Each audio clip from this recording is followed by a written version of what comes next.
नमस्कार दोस्तों, आप देख रहे हैं क्रैक यूपीएससी विद अस। और आज का जो टॉपिक है वो पॉलिटी का पार्ट 2 रिवीजन सीरीज का पार्ट 2 है। इसमें हमने ऑलरेडी प्रीएम्बल और उसका मेकिंग ऑफ कॉन्स्टिट्यूशन और historical background of Indian constitution वो सब कुछ पढ़ लिया है। अब नेक्स्ट जो हमारा टॉपिक है वो है यूनियन एंड इट्स टेरिटरी। इसमें आर्टिकल 1 में क्या आता है कि इंडिया दैट इज़ भारत वो as a union of state. इसमें फेडरेशन ऑफ स्टेट जो कि अमेरिका ने यूज़ किया है कि फेडरेशन ऑफ स्टेट है, उसको ना यूज़ करके हमने यूनियन ऑफ स्टेट यूज़ किया है। फर्स्ट शेड्यूल में इंडिया के जो ऑफ द कॉन्स्टिट्यूशन है इसमें स्टेट के नाम है और टेरिटरी के नाम है। फिर इसमें इन दो रीज़न है कि क्यों फेडरेशन ऑफ स्टेट के बजाय हमने यूनियन ऑफ स्टेट यूज़ किया, जबकि हमारा एक फेडरल कंट्री है, ना कि यूनियन यूनियन कंट्री है हमारा फेडरल।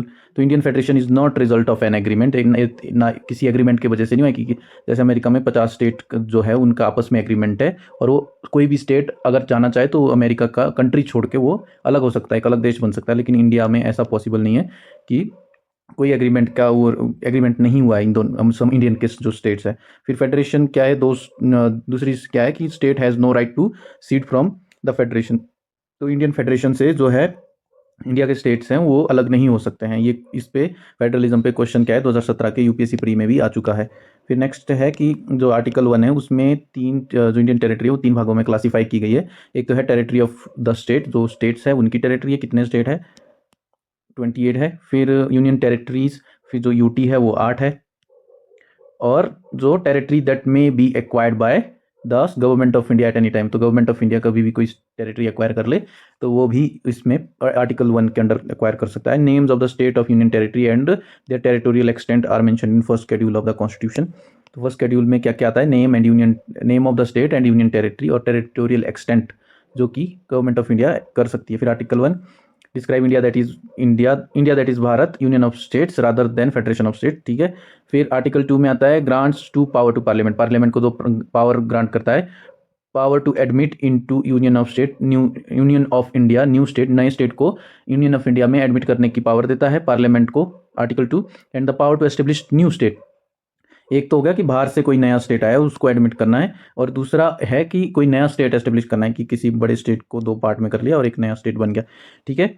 तो the first refer to admission of state which are already in existence, तो जो ऑलरेडी एग्जिस्टेंस में है उसको मतलब कि कोई यूनियन टेरिटरी और उसको स्टेट बना दिया, तो ये है। While the second refers to the establishment of state which were not in existence, कि वहाँ पहले एक ही था, एग्जिस्टेंस में सिर्फ एक था, दूसरा नहीं था, फिर दूसरा बना दिया। आर्टिकल 3 क्या बोलता है? आर्टिकल 3 बोलता है कि पार्लियामेंट को क्या पावर देता है? Form a new state by separation of territory from any state or uniting two or more states or part of the states by or by uniting any territory to the part of any state. तो मतलब ये कि किसी state को दो भागों में कर दो, दो भागों से एक में कर दो, ऐसा कुछ जो भी कुछ करना है वो पार्लियामेंट के पास पावर है। Increase the area of any state, किसी स्टेट का एरिया इंक्रीज कर दिया है कि मान लो ये स्टेट है और यहाँ कोई एक दो डिस्ट्रिक्ट ऐसा है जो इसके नियर बाई इस स्टेट के लिए ज़्यादा सही है, तो वो इंक्रीज कर सकता है, इसको इंक्लूड कर दो। Diminish area of any state, तो इसका इंक्लूजन हो गया तो यहाँ एक्सक्लूजन हो जाएगा, दूसरे में तो डिमिनिश भी कर सकता है, इंक्रीज भी कर सकता है। Alter the boundary of any state, तो ऑल्टर भी कर सकता है स्टेट की बाउंड्री। और alter the name of any state, तो स्टेट का नाम भी ऑल्टर कर सकता है, जैसे कि उड़ीसा उड़ीसा था पहले, ऐसे उन्होंने रिक्वेस्ट की कि इसको ओडिशा कर दो, तो ये ओडिशा हो गया, ओडिशा हो गया। ठीक है। वैसे ही कोई भी रिक्वेस्ट अगर स्टेट रिक्वेस्ट करता है अदरवाइज, या फिर आपका जो सेंटर है वो खुद से भी ऑल्टर कर सकता है। Above changes can be introduced in parliament only with prior recommendation of president. तो जो आर्टिकल 3 में चेंजेस बोले हैं कि किसी स्टेट को बाउंड्री अल्टर कर दो, इंक्रीज कर दो, या फिर डिमिनिश कर दो, या फिर उसका नाम चेंज कर दो, या कुछ भी ऐसा कर दो, तो जो भी चेंजेस कर रहे हैं उसके लिए प्रेसिडेंट की जो प्रायर रिकमेंडेशन जरूरी है पार्लियामेंट में इंट्रोड्यूस करने से पहले। तो ये इंपॉर्टेंट पॉइंट है। President has to refer the same to the state legislature, state legislature को रेफर करना चाहिए वो स्टेट जो प्रेसिडेंट को है। Concern for expressing its view within the specified time period, तो उसको टाइम पीरियड दिया जाता है स्टेट को प्रेसिडेंट के द्वारा कि आप इतने से टाइम पीरियड में, मान लो 3 मंथ में, अपना पॉइंट ऑफ व्यू दो। तो स्टेट लेजिस्लेचर जो है वो या रेजोल्यूशन पास पॉजिटिवली करेगा या अगेंस्ट करेगा, लेकिन उसके बावजूद भी पार्लियामेंट क्या है चेंजेस ला सकती है अगर वो डिसअप्रूव भी करे state. Power of parliament to form new state includes the power to form new state or union territory by uniting a part of any state or union territory to any other state or union territory। तो इसमें क्या है कि power of parliament to form new state includes power to form a मतलब उसमें इस जो power है ना पार्लियामेंट की कि इसमें नया स्टेट फॉर्म करना है, उसमें क्या क्या है कि नया स्टेट फॉर्म कर सकता है, किसी नई यूनियन टेरिटरी को फॉर्म कर सकता है, या किसी दो यूनियन टेरिटरी को एक स्टेट बना सकता है, कुछ भी कर सकता है। प्रेसिडेंट और parliament is not bound by the views of state legislature. वही बात है, इंपॉर्टेंट पॉइंट है, इस पे क्वेश्चन आ सकता है कि भाई जो स्टेट लेजिस्लेचर का पॉइंट है या व्यूज है वो बाउंड करते हैं प्रेसिडेंट को या पार्लियामेंट को, ऐसा नहीं है। तो constitution authorizes parliament not to form new parliament to form new state or alter the areas of boundaries or the names of the existing state without their consent। तो कॉन्स्टिट्यूशन पार्लियामेंट को authorise करता है, अगर वो कोई state है वो specified time period पे या तो उसको अपने व्यूज एक्सप्रेस नहीं करता है या फिर उसको डिसअप्रूव करता है, still parliament can without consent also they can authorize of making new state or form new state, alter any areas। India is rightly described as indestructible union of destructible state। तो indestructible union है कि भाई जो तो ये वाला state है इसको आप अलग नहीं कर सकते, कि ये वाला जो पोर्शन है, ये जो इंडिया की बाउंड्री है बेसिकली, उसको आप अलग नहीं कर सकते हैं, उसको अल्टर नहीं कर सकते, लेकिन अंदर ही अंदर आप स्टेट की बाउंड्री छोटी बड़ी कैसे भी कर सकते हो, वो आप स्टेट सेंटर, वो पार्लियामेंट की पावर है। ठीक है, तो नेक्स्ट आपका क्वेश्चन है, नेक्स्ट है आर्टिकल 4। आर्टिकल 4 क्या बोलता है कि declares the law made for admission or establishment of new state under article 2 and the formation of new state and alteration of area boundaries name and existing state under article 3 are not to be considered as amendments to the constitution under article 360। तो इसमें दिया है कि जो changes जो article 2 और 3 के under करेंगे वो अमेंडमेंट, कॉन्स्टिट्यूशनल अमेंडमेंट नहीं माने जाएंगे, अमेंडमेंट नहीं माने जाएंगे अंडर आर्टिकल 360। मतलब वो एक नॉर्मल चेंज होगा आर्टिकल 360, उसको कॉन्स्टिट्यूशनल अमेंडमेंट की जरूरत नहीं पड़ेगी कि अगर मान लो जब कोई स्टेट ऑल्टर करना है तो उसमें कोई कॉन्स्टिट्यूशनल अमेंडमेंट की जरूरत पड़ेगी, ऐसा नहीं होगा। तो ये दिया हुआ है आर्टिकल 4 में, such law can be pass bye simple majority. Simple majority चाहिए जो है आपके पार्लियामेंट की, and by ordinary legislative process की, एक ऑर्डिनरी लेजिस्लेशन लाएगा होम डिपार्टमेंट और फिर उसको ऑल्टर करेगा और फिर वो ऑल्टर हो जाएगा स्टेट, या फिर किसी की स्टेट की बाउंड्री बड़ी हो जाएगी छोटी हो जाएगी, जो भी आप आर्टिकल 2 और 3 के अंदर चेंजेस कर सकते हैं। मतलब ऐसा बोलेंगे ना कि अगर क्वेश्चन आ सकता है कि भाई जो चेंजेस आर्टिकल 2 और 3 के अंडर हो रहा है वो कॉन्स्टिट्यूशन में एज ए अमेंडमेंट इंट्रोड्यूस करना पड़ता है अंडर आर्टिकल 360, तो वो नहीं करना पड़ता है। अगर आपको क्लियर हो गया हो तो नेक्स्ट टॉपिक पे चलते हैं। फिर various commission in evolution of state and UTs. तो बहुत से जो कमीशन थे स्टेट और यूटी को बनाने में, कि पहले तो कैसे स्टेट थे, एबीसी कैटेगरी थी, फिर उसको चेंज करके फिर लैंग्वेज बेसिस पे क्या है स्टेट बने। कौन कौन से कमीशन आए, पहले है आधार कमीशन, तो for the reorganisation of state on linguistic basis. तो इस पे ये क्या है, पहला कमीशन बना लिंग्विस्टिक बेसिस पे जो स्टेट को बनाने के लिए। Accordingly June 1948 government of India ने अपॉइंट किया linguistic province commission under the S के धार चेयरमैनशिप। तो और इस कमीशन ने अपनी रिपोर्ट सबमिट की दिसंबर 1948 में, और रिकमेंडेशन दी कि reorganisation of state on the basis of administrative convenience rather than linguistic factor. तो इसने धार कमीशन ने क्या है डिनाई कर दिया लिंग्विस्टिक बेसिस, किसके लिए, क्या है, रीऑर्गेनाइजेशन के लिए, रीऑर्गेनाइजेशन के लिए लिंग्विस्टिक बेसिस डिनाई कर दिया धार कमीशन ने। इसने बोला कि एडमिनिस्ट्रेटिव कन्वीनियंस को ध्यान में रखना पड़ेगा। फिर है जेवीपी, ये जवाहर वल्लभ भाई पटेल और अपने थर्ड है पट्टाभी सीतारमैया। तो ये 3 लोग थे ये जेवीपी कमेटी के अंडर। इसमें जवाहरलाल वल्लभ भाई Patel, Pattabhi Sitaramayya, hence popularly known JVP committee. ये दिसंबर 1948 में वो जो है कॉन्स्टिट्यूट हुई थी। अप्रैल 1949 में इन्होंने अपनी रिपोर्ट सबमिट की और इन्होंने भी लैंग्वेज को as a basis reorganisation of state के लिए जो है रिजेक्ट कर दिया। तो लिंग्विस्टिक बेसिस रिजेक्ट किया जेवीपी ने। तो अभी तक 2 कमीशन बने, धार और जेवीपी, दोनों ने ही क्या है रिजेक्ट कर दी लिंग्विस्टिक बेसिस। ओके, फिर नेक्स्ट हमारा है कि अक्टूबर 1953 government of India forced to create first linguistic state known as Andhra state by separating Telugu speaking from the Madras। तो वो क्योंकि आपने वो कमेंट बॉक्स में बताना है कि कौन ऐसा वो इंसान था जो कॉन्स्टेंटली एक 60-70-80 दिनों के लिए क्या है भूख हड़ताल पे था, हंगर स्ट्राइक पे थे, और उनके मरने के बाद क्या है सरकार को फोर्स किया गया, प्रोटेस्ट हुए कि आंध्रा को जो है मद्रास से अलग किया जाए। तब जो है तमिलनाडु को मद्रास के नाम से, मद्रास स्टेट के नाम से जानते थे। तो आंध्रा को अलग किया लिंग्विस्टिक बेसिस पे, क्योंकि एक तेलुगु बोलने वाले आंध्रा और ये तमिल बोलने वाले हैं जो तमिलनाडु के वाले लोग हैं। ठीक है, फिर नेक्स्ट क्वेश्चन जो आया ये इंपॉर्टेंट है। फजल अली फजल अली कमीशन दिसंबर 1953 में ये 3 मेंबर का जो है रीऑर्गेनाइजेशन कमीशन बना, चेयरमैनशिप ऑफ फजल अली, और इसके 2 मेंबर थे K M Panikkar and H N Kunzru. ये नाम पूछ लेते हैं कई बार कि जो है ये कौन से कमीशन से रिलेटेड है, एम के M Panikkar, H N Kunzru, और ये किससे रिलेटेड है। तो सबमिटेड इट्स रिपोर्ट सितंबर 1955, तो ऑलमोस्ट उन्होंने 1.5 साल ली। And broadly accepted language on the basis of as the basis of reorganization, तो फर्स्ट टाइम लिंग्विस्टिक बेसिस पे जो है रीऑर्गेनाइजेशन है वो अप्रूव हुई। तो किसने सबसे पहले अप्रूव किए? फजल अली कमीशन ने। It rejected the theory of one language one state, तो वो थ्योरी इन्होंने कि भाई एक लैंग्वेज की एक स्टेट होना चाहिए, तो वो इन्होंने बेसिकली थ्योरी रिजेक्ट की, बट एक नॉर्मल बेसिस एक्सेप्ट किया कि हाँ अगर ओवरऑल एक क्या है आप स्टेट बना सकते हो। Commission suggested abolition of 4 fold classification of state and union territory, तो ये फर्स्ट यहाँ ए बी सी जो डी कैटेगरी थी स्टेट की उनको एबोलिश करके 2 बना दिया कि स्टेट और यूटी, ये दो कैटेगरी आ गई। फिर इसमें फिर स्टेट रीऑर्गेनाइजेशन एक्ट पास हुआ, कब हुआ कि ये एक्ट 1956 में, new state and UT created after, तो इसके बाद ही 56 के बाद ही यूटीज बने थे, जैसे कि हिमाचल भी यूटी बन गया था 56 में। तो 1956 में क्या हुआ, केरल बनाया गया, त्रावणकोर, कोचीन और साउथ कनारा ये अलग अलग स्टेट थे ए बी सी कैटेगरी के, इनको केरल बना दिया। आंध्र प्रदेश, आंध्रा और हैदराबाद अलग स्टेट था, इसको भी इसमें इंक्लूड किया गया आंध्रा में। मध्य प्रदेश, मध्य भारत, विंध्या, भोपाल ये भी अलग अलग स्टेट थे, इनको इंक्लूड किया। तो न्यू यूटी कौन कौन से बने? Laccadive, Minicoy, Amindivi islands from the territory detached from Madras state, तो ये सब क्या है, ये नई यूटी बन गई। 60 में क्या हुआ, महाराष्ट्र और गुजरात बाइफरकेट हुए, 2 अलग स्टेट बने, एक गुजराती स्पीकिंग एक मराठी स्पीकिंग। फिर 61 में क्या हुआ, Dadar and Nagar Haveli 10th constitutional amendment के तहत इसको अलग कर दिया। और 1962 में गोवा, दमन and Diu 12th constitutional amendment के बाद क्या है, फ्रेंच हैंडओवर पुडुचेरी वो 14th कॉन्स्टिट्यूशनल अमेंडमेंट थे। तो ये अमेंडमेंट याद रखने आपने कि 10th कॉन्स्टिट्यूशनल अमेंडमेंट में दादर नगर हवेली अलग हो गया था, गोवा एंड दमन दीव जो है क्या बोलते हैं 12th कॉन्स्टिट्यूशनल अमेंडमेंट में, और फ्रेंच ने जो हैंडओवर किया था अपना पुदुचेरी वो 14th कॉन्स्टिट्यूशनल अमेंडमेंट के अंडर ये इसको हैंड ओवर किया था और इसको यूटी बनाया गया था। फिर 1963 में नागालैंड अलग हो गया था, एक जो नॉर्थ ईस्ट फ्रंटियर जो है स्टेट थे उनमें से जो है नागालैंड को अलग किया गया और एक सेपरेट स्टेट बनाया गया।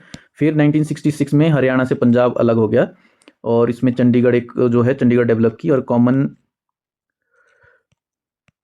जो है उसको क्या बना दिया, कैपिटल भी बना दिया और एक यूटी भी बना दिया इसको, ठीक है। फिर 71 में क्या हुआ, हिमाचल बन गया। हिमाचल में क्या है, पंजाब के बेसिकली ऑलरेडी 66 में ही जब हरियाणा अलग हुआ पंजाब से तभी ही कुछ जो एरिया था जैसे कि कुल्लू, लाहौल स्पीति, कांगड़ा और अपना शिमला और काफ़ी जो छोटे छोटे, उसके बाद कांगड़ा सेपरेट हुआ हमीरपुर, उन्ना और बिलासपुर में, तो वो जो छोटे छोटे जो डिस्ट्रिक्ट्स है वो हिमाचल में इंक्लूड हुए और हिमाचल को फाइनली जो फुल स्टेटहुड का जो रिकग्निशन है वो 25 जनवरी 1971 को मिला। बट जो एज अ फुल स्टेट जो इसकी बाउंड्री है वो कब हो गई थी आपकी 1966 में ही हो गई थी। फिर 74 में क्या हुआ, सिक्किम को 36th अमेंडमेंट के तहत सिक्किम फुल फ्लैज स्टेट बनाया गया। पहले ये बेसिकली एक सब्सिडरी स्टेट था इंडिया का, मतलब ये प्रॉपरली इंक्लूड नहीं हुआ था, लेकिन इसके जो इंडिया का सब्सिडरी था वहाँ उनका अलग, उस इंडिया की इंटरनल पॉलिटिक्स में ज़्यादा इन्वॉल्वमेंट नहीं थी, लेकिन इसका फॉरेन जो रिलेशन है वो सब है वो इंडिया देखता था। और फिर 87 में क्या हो गया कि मिजोरम, अरुणाचल प्रदेश और गोवा इनको फुल स्टेटहुड का मिला, गोवा को पहले स्टेटहुड का नहीं मिला था, गोवा पहले एज अ यूटी इंक्लूड हुआ था। फिर अब क्या है कि मिजोरम, अरुणाचल प्रदेश और गोवा, मिजोरम और अरुणाचल प्रदेश क्या है, नॉर्थ ईस्ट फ्रंटियर जो एजेंसी था जिसमें आसाम और वो सब जो बाकी स्टेट है वो इंक्लूडेड थे, ये अलग हो गए। फिर 2000 में छत्तीसगढ़, उत्तराखंड, झारखंड ये अलग हुए हैं और 2014 में जो लास्ट स्टेट है वो तेलंगाना बना है। फिर 19 में क्या हुआ, 2 यूटीज बनाई गई, J&K एंड लद्दाख, मतलब एक जो स्टेट था ये वाला जो स्टेट था J&K इसको बाइफरकेट करके ये बना गया, ये J&K हो गया, ये लद्दाख हो गया, ठीक है। फिर Jammu and Kashmir organisation act 2019 bifurcated the erstwhile state, वही 2 पार्ट में इसको 2 यूटीज में डिवाइड कर दिया। फिर नेक्स्ट टॉपिक है हमारे पास citizenship.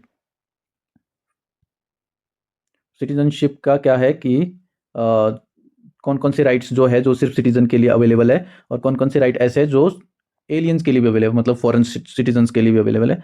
They enjoy all civil and political rights, okay. Civil political right की सिविल राइट होते हैं, पॉलिटिकल राइट्स होते हैं, जैसे कि right against discrimination on the grounds of race, religion, caste, sex, place of birth. तो जो सिटीजन्स है उनको इन चीज़ों पे उन डिस्क्रिमिनेट नहीं कर सकते। आर्टिकल 15 ये बोलता है right to equality of opportunity, matter of public employment. तो पब्लिक एम्प्लॉयमेंट में भी जो इंडियन सिटीजन्स है उनके साथ डिस्क्रिमिनेशन नहीं हो सकता है, सबको इक्वल अपॉर्चुनिटी मिलनी चाहिए। Article 16 right to freedom of speech, expression, assembly, association, movement, residence. तो ये जो है आर्टिकल 19 के अंदर ये सारे जो है राइट दिए हुए है, A to G, F जितने भी है, जिसमें कि right to freedom of speech, expression, assembly, association, movement, residence और इवन उसके बाद कोऑपरेटिव फॉर्म्स, कोऑपरेटिव सोसाइटी वो भी इंक्लूड किया गया है। फिर नेक्स्ट हमारा है कि कल्चरल एंड एजुकेशनल राइट्स है, जो कि आर्टिकल 29 और 30 के अंडर है। Right to vote in elections to the Lok Sabha और स्टेट असेंबली, और फिर कोई भी आपके और जो है वो सिर्फ सिटीजन्स को अलाउड है ही rights. Right to contest for the membership of parliament और स्टेट लेजिस्लेचर, ये भी हमारे सिर्फ सिटीजन कर सकते हैं। Eligibility to hold certain public offices, president of India, vice president of India, जजेस of supreme court, high court, governor of state, attorney general of India, advocate general of state. तो ये जो सारे ऑफिसेज है ये सिर्फ इंडियन जो citizens है वो ही होल्ड कर सकते हैं। लेकिन यहाँ अमेरिका की तरह मतलब बॉर्न इन अमेरिका नहीं होना चाहिए, कैसा कि जो पैदा अमेरिका में हुआ है और अमेरिकन सिटीजन है वही प्रेसिडेंट बन सकता है। वहाँ इंडिया में इंडियन सिटीजन होना चाहिए, फिर वो किसी भी तरीके से उसने सिटीजनशिप अक्वायर की है, लीगल सिटीजनशिप अक्वायर की है। तो फिर एलियंस के लिए कौन कौन से alien or citizens of other state hence do not enjoy all the civil and political right. Obviously बात है, सबको हर टाइप के राइट्स नहीं मिल सकते। All other right except article 15, 16, 19, 29 और 30 आर एंजॉयड बाय एलियंस। तो जो 15 में है कि इसमें डिस्क्रिमिनेशन नहीं होना चाहिए, race, religion, caste, sex, place of birth. 16 में एम्प्लॉयमेंट अपॉर्चुनिटीज़ है, 19 में फ्रीडम ऑफ स्पीच, एक्सप्रेशन और असेंबली, एसोसिएशन। तो फॉरन यहाँ आके हमारे को डिक्टेट नहीं कर सकता, लेक्चर नहीं कर सकता, प्रोटेस्ट या फिर फ्रीली मूव नहीं कर सकता। जैसे नॉर्थ ईस्ट के जो स्टेट है वहाँ उनको परमिट अक्वायर करना पड़ता है, तो वो रिस्ट्रिक्शन है काइंड ऑफ फ्री मूवमेंट पे। फिर है कि however enemy aliens do not enjoy protection against arrest and detention.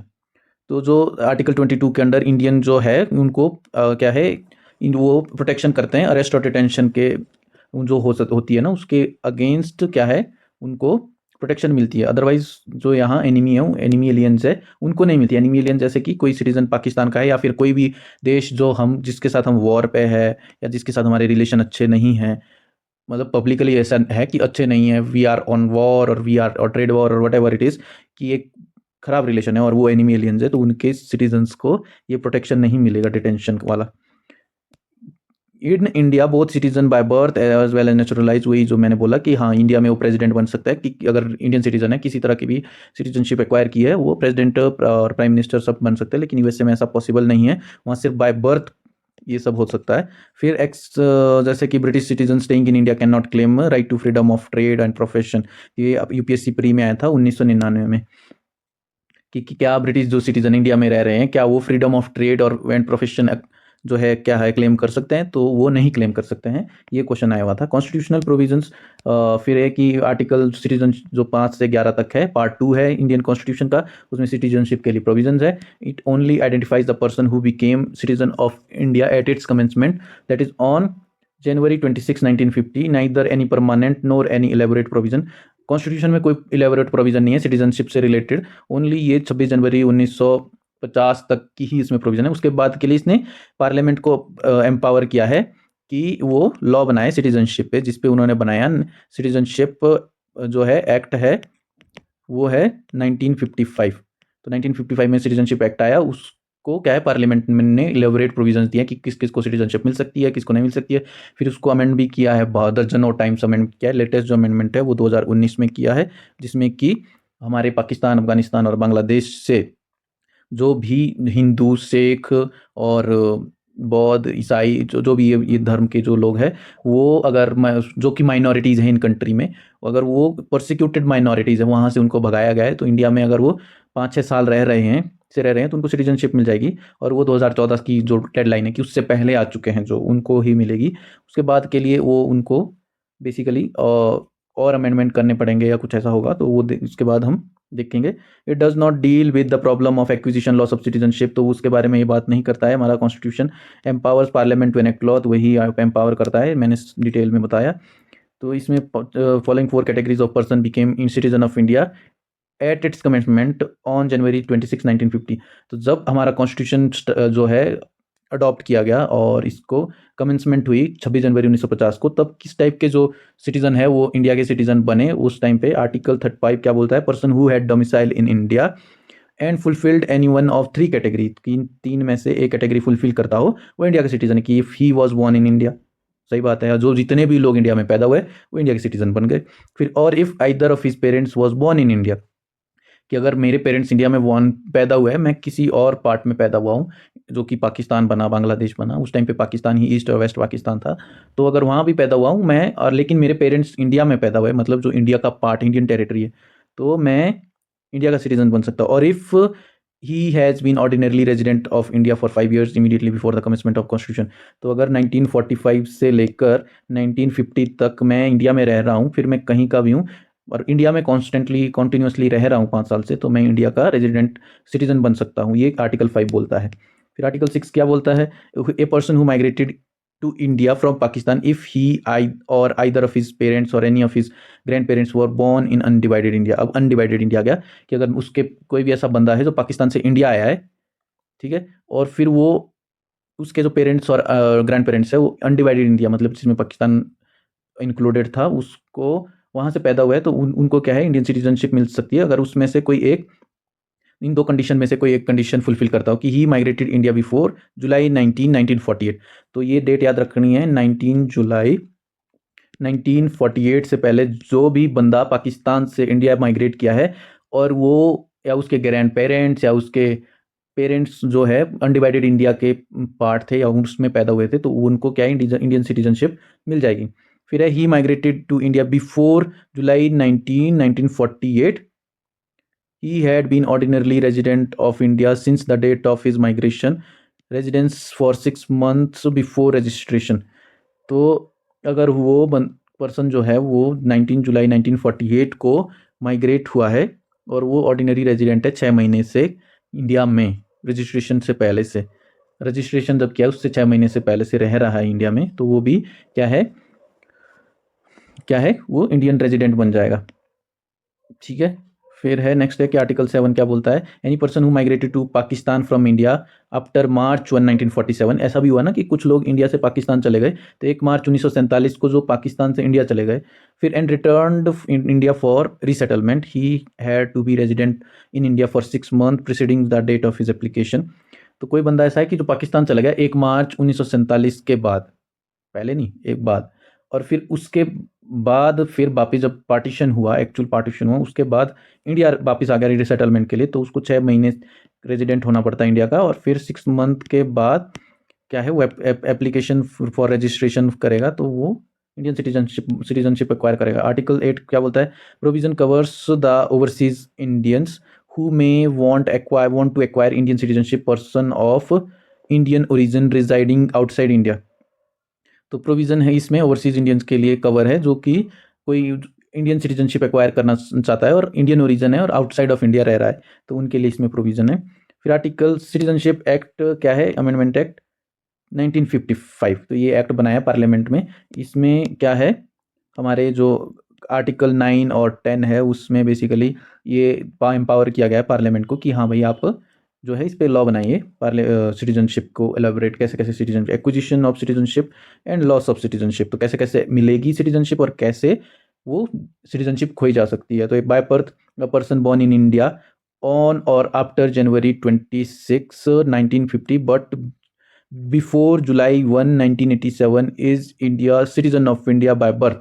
तो कोई भी ऐसा इंसान जो इंडिया में 26 जनवरी 1950 के बाद हुआ है लेकिन जुलाई 1 1987 से पहले हुआ है, तो ये टाइम पीरियड याद रखना है कि 1950 टू 1987। तो इस टाइम पीरियड में अगर कहीं किसी भी देश के और किसी भी ओरिजिन के लोग, जो लोग हैं वो इंडिया में रह रहे हैं और उनका बच्चा यहाँ पैदा होता है, तो वो बच्चा बाय बर्थ इंडियन सिटीजन है। अगर वो छोड़ना चाहे यहाँ से चले जाएं और फिर वो इंडियन कहीं और की सिटीजनशिप ले लें, तो वो भले ही उनकी सिटीजनशिप चले जाएगी, लेकिन जो बच्चा यहाँ पैदा हुआ था इस टाइम पीरियड के बीच में उसको इंडियन सिटीजनशिप बाय बर्थ मिली है। बॉर्न इन ऑन और after July 1 1987 citizen only if either of his parents is citizen of India at the time of birth। अब इसके बाद 87 के बाद क्या हुआ कि आपका कोई एक पेरेंट जो है सिटीजन होना चाहिए इंडिया का एट द टाइम ऑफ, ठीक है, कि अगर 1987 के जुलाई 1 1987 के बाद अगर कोई इंडिया में पैदा होता है तो, तो उसको सिटीजनशिप बाय बर्थ तभी मिलेगी अगर उसका कोई एक पेरेंट इंडियन सिटीजन है, और दूसरा कोई भी हो सकता है, लेकिन एक पेरेंट में से किसी एक पर्सन को क्या है, इंडियन सिटीजन होना चाहिए। फिर बॉर्न इन इंडिया ऑन और after December 3 2004 are considered citizen of India only if both of their parents are citizen of India. तो इंडियन सिटीजनशिप की जो रिक्वायरमेंट है वो बाय बर्थ वो और स्ट्रिक्ट कर दी है, कि पहले होता था कि 1952 1987 बाय बर्थ कोई भी कहीं के भी लोग हो, अगर वो कोई बच्चा इंडिया में पैदा हुआ है उस टाइम पीरियड के बीच में, मतलब किसी भी देश के लोग हो, इलीगल माइग्रेंट हो, कुछ भी हो, उनके बच्चे को क्या है, सिटीजनशिप मिल जाती थी। ठीक है, फिर 1987 टू 2004 क्या हुआ कि यहाँ कोई एक पेरेंट इंडियन सिटीजन चाहिए, दूसरा कुछ कोई भी चलेगा, इलीगल लीगल जो भी है वो सिटीजन चलेगा। ठीक है, फिर 2004 तक, 4 के बाद क्या हो गया कि अब दोनों पेरेंट इंडियन सिटीजन चाहिए, दोनों पेरेंट इंडियन सिटीजन चाहिए। ठीक है, अगर दोनों पेरेंट इंडियन सिटीजन है तब ही बाय बर्थ आपको सिटीजनशिप मिलेगी। ठीक है, नेक्स्ट है कि children of foreign diplomat posted in India and enemy aliens can not acquire Indian citizenship bye birth. तो ये इंपॉर्टेंट है कि जो डिप्लोमेट रहते हैं, इंडियन डिप्लोमेट, फॉरेन डिप्लोमेट रहते हैं, या फिर किसी एनिमी एलियंस जो है जैसे कि जिनके साथ हमारा रिलेशन अच्छा नहीं है एज अ कंट्री, तो वहाँ उसके जो सिटीजन हैं अगर इंडिया में रह रहे हैं और उनके बच्चे को, वो किसी बच्चे को जन्म देते हैं, तो उनके बच्चों को क्या है, बाय बर्थ यहाँ सिटीजनशिप नहीं मिल सकती है। फिर नेक्स्ट है कि बाय डिसेंट। तो बाय बर्थ हमने देख लिया कि इसमें अलग अलग क्राइटेरिया है। 50 to 87 किसी को भी सिटीजनशिप मिल जाएगी जो यहाँ पैदा हुआ है, उसके पेरेंट्स का कोई क्राइटेरिया नहीं है। 87 to 2004 एक पेरेंट इंडियन सिटीजन होना चाहिए, तभी आपको बाय बर्थ इंडियन सिटीजनशिप मिल सकती है। और 2004 के बाद आपको आपके दोनों पेरेंट सिटीजन होने चाहिए, तो आपको तब ही सिटीजनशिप मिलेगी। फिर bye decent, person born outside India on और after January 26 1950 but before December 10 1992 is a citizen by descent if the father was a citizen of India at the time of his birth। तो अगर कोई बंदा, decent क्या होता है, जिसमें कि आपका मतलब आपके parents original parents, grand parents आपके कोई इंडियन सिटीजन है, और फिर वो आपके आगे वंश के बेसिस पे आपको सिटीजनशिप मिल रही है। तो अगर कोई बंदा इंडिया से बाहर पैदा हुआ है 26 जनवरी 1950 के बाद बट 10 दिसंबर 1992 से पहले, तो अगर आपको बाय डिसेंट सिटीजनशिप मिल जाएगी, उस बेसिस पे सिटीजनशिप मिल जाएगी कि भाई हाँ ठीक है, आपके जो फादर है वो इंडियन सिटीजन थे जब आप पैदा हुए हैं। तो अगर वो बंदा फॉरेन में बेशक पैदा हुआ लेकिन उसका पिता, फादर, क्लियरली लिखा हुआ है फादर अगर इंडियन सिटीजन है था जब वो पैदा हुआ है, तो उसको क्या है, इंडियन सिटीजनशिप मिल जाएगी। December 3 2004 onward a person born outside India shall not be citizen of India by descent unless his birth is registered. Okay, तो इट इज इंपॉर्टेंट कि 2004 के बाद क्या हो गया कि अगर आप किसी बाहर देश में पैदा हुए, फिर आपका कोई मैटर नहीं करता कि आपके पेरेंट्स इंडियन सिटीजन है नहीं है, जो भी है, आपको क्या है, सिटीजनशिप नहीं मिलेगी अनलेस आपने जो वहाँ हमारा जो एम्बेसी है, फॉरेन एम्बेसीज होती है हमारी किसी और देश में एम्बेसी है, डिप्लोमेट है, अगर हमने अपने बच्चे का रजिस्ट्रेशन वहाँ नहीं करवाया है तो हमारे को सिटीजनशिप नहीं मिलेगी। तो ये डिसेंट की बात हो गई। फिर हमारा नेक्स्ट है कि बाय रजिस्ट्रेशन। तो बाय रजिस्ट्रेशन क्या है कि on an application registered as citizen of India if any person not being illegal migrant. तो किसी को भी बना लेंगे इंडिया सिटीजन, पर इलीगल माइग्रेंट नहीं होगा, हो सकता हो, अगर वो ordinarily residing India for 7 years, 7 साल से इंडिया में रह रहा है। Person who married to citizen of India and is ordinarily resident of India for 7 years, कि कोई पर्सन इंडियन सिटीजन के साथ शादी करता है और 7 साल से यहीं रह रहा है। Registered as an overseas citizen of India card holder, तो OCI कार्ड मिलता है जो हमारे इंडियन जो फॉरेन में जो हमारे इंडियन ओरिजिन के लोग रह रहे हैं लेकिन है वो foreign citizen, but they can have OCI card. तो और 5 साल से वो कार्ड होल्डर है। Who is ordinarily resident in India for 12 month before making application. तो 12 महीने से मतलब 1 साल से इंडिया में रह रहा है, जब वो रजिस्ट्रेशन करता है, और 5 साल से वो OCI कार्ड होल्डर है। ठीक है, तो उनको बाय रजिस्ट्रेशन क्या है, सिटीजनशिप मिल जाएगी। तो कौन कौन थे उसमें जिनको सिटीजनशिप मिल जाएगी? कोई भी ordinary resident of in India, कोई भी किसी भी सिटीजन उसका है, वो 7 साल से कॉन्टिन्यूसली इंडिया में रह रहा है तो उसको सिटीजनशिप मिल जाएगी। या फिर कोई पर्सन इंडियन सिटीजन से मैरी करता है और 7 साल से इंडिया में रह रहा है तो उसको भी सिटीजनशिप मिल जाएगी।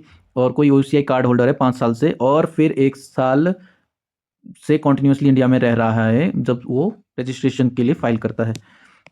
बाय नेचुरलाइजेशन कैसे होगा कि on application grant a certificate of naturalization to any person not being illegal migrant. तो इलीगल माइग्रेंट को तो नहीं मिल रही है पर बाकियों को मिल जाएगी। Not a subject or a citizen of any country where citizen of India prevented from being subject or citizen. तो ऐसा कोई पर्सन नहीं होना चाहिए जो कि ऐसे कंट्री से आता है जहाँ इंडियन सिटीजन को सिटीजनशिप नहीं मिलती हो। तो अगर नहीं मिलती है तो वहाँ के सिटीजन को भी इंडिया में नहीं सिटीजनशिप मिलेगी, सीधी सी बात है, ठीक है। ही undertakes to renounce citizenship of origin country in the event of his application for Indian citizenship being accepted। तो उसको जो क्या है, इंडिया में डुअल सिटीजनशिप नहीं है, डबल सिटीजनशिप अलाउड नहीं है, ठीक है। तो इंडिया में अगर आपको इंडिया की सिटीजनशिप लेनी है तो आपको ओरिजिन कंट्री की सिटीजनशिप छोड़नी पड़ेगी, ठीक है। फिर ही अंडरटेक और फिर क्या है, resided in India or been in India in the service of government of India, ठीक है। He is good character, adequate knowledge of languages specified in 8th schedule. तो आपको एक चीज़ और पता चल गई कि 8th शेड्यूल में क्या है, लैंग्वेजेस लिस्टेड है।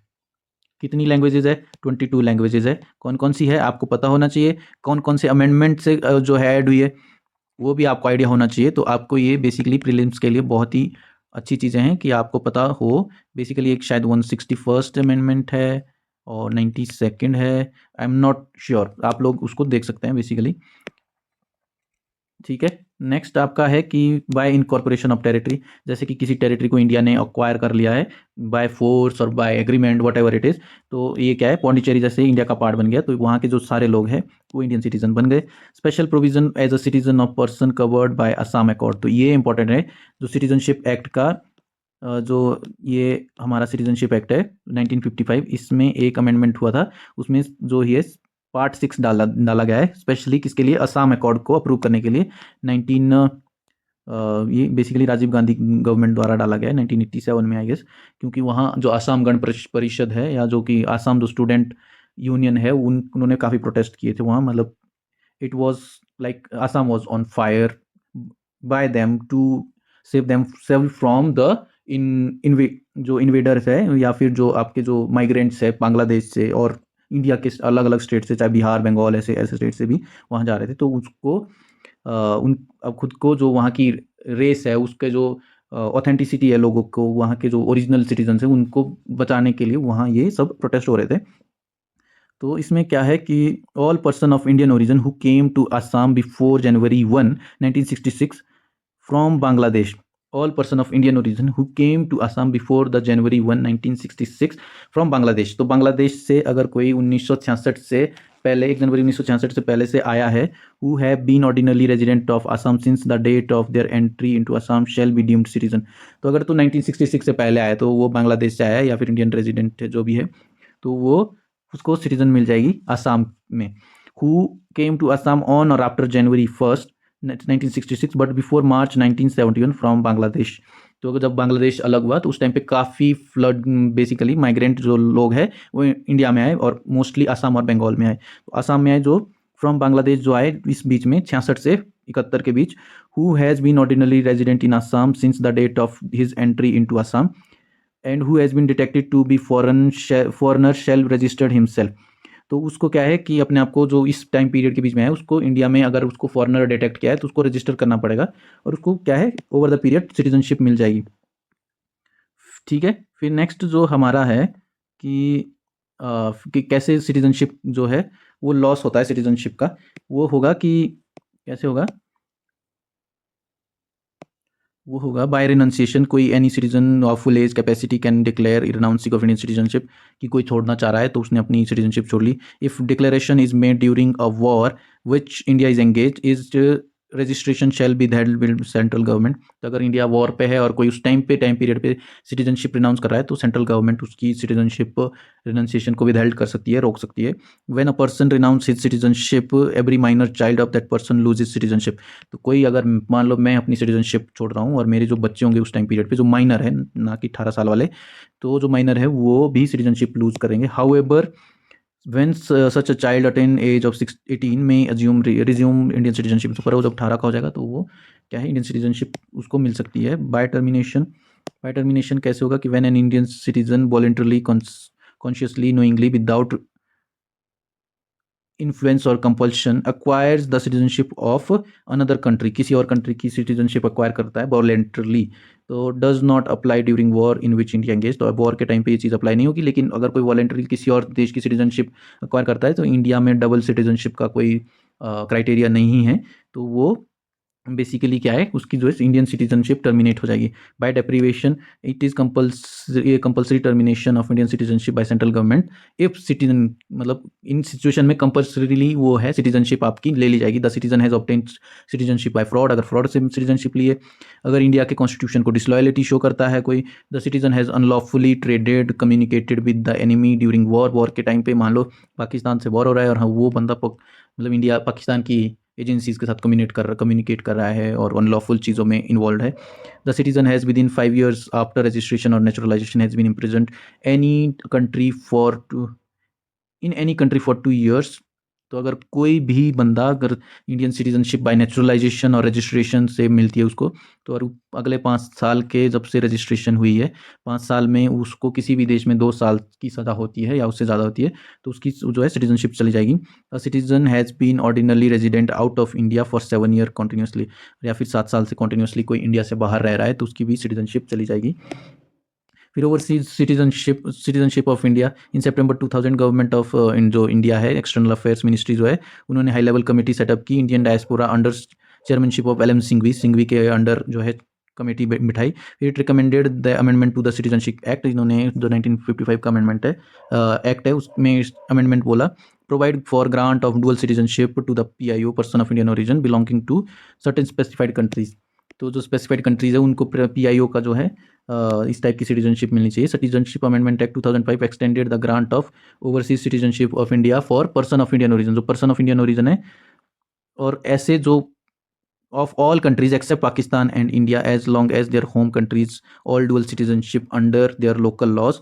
OCI is not actually a dual citizenship, तो OCI क्या डुअल सिटीजनशिप नहीं है। As the Indian constitution forbid dual citizenship under article 9, तो आर्टिकल 9 के अंडर डुअल सिटीजनशिप, तो वो अभी कोई अगर पर्सन किसी और कंट्री की सिटीजनशिप ले लेता है तो इंडियन सिटीजनशिप उसकी टर्मिनेट हो जाएगी। OCI कार्ड स्कीम जो 2005 में इंट्रोड्यूस की citizenship amendment act 2015 replace the nomenclature OCI with the overseas citizen of India card holder OCIC। तो ये कार्ड होल्डर बेसिकली इसको ये बना दिया 2015 में। फिर एक 2019 में भी अमेंडमेंट हुआ है, उसमें बेसिकली जो पाकिस्तान, अफ़गानिस्तान, बांग्लादेश के जो माइनॉरिटीज़ है, परसिक्यूटेड माइनॉरिटीज़ है उन देशों में, उसमें रिलीजन मेंशन है हिंदू, सिख और बुद्धिस्ट, जैन, ये सब रिलीजन है एक्सेप्ट मुस्लिम, बाकी सारे ज़्यादातर रिलीजन है। तो अगर वहाँ से परसिक्यूटेड माइनॉरिटीज़ है और इंडिया में रह रहे हैं तो वो उनके लिए टाइम पीरियड कम कर दिया है। पहले ये था कि मतलब लास्ट 12 ईयर्स में 7 साल इंडिया में रह रहा है, तो अब वो ऑलमोस्ट वो और कम टाइम पीरियड कर दिया है, उसमें उस टाइम पीरियड में अगर इंडिया में रह रहे हैं वो, तो उनको इंडियन सिटीजनशिप मिल जाएगी। तो और वो कंट्रोवर्शियल था कि उस पर काफ़ी की रिलीजन एक्सक्लूड किया है, तो धर्म के बेसिस पे दिए, बट ओवरऑल इट्स वो ऑलरेडी पास है और उसके बेसिस पे सिटीजनशिप भी मिल रही है। ठीक है, तो आज के लिए इतना ही करते हैं। Thank you for watching. कल से हम करेंगे इसका fundamental right. So thank you for watching.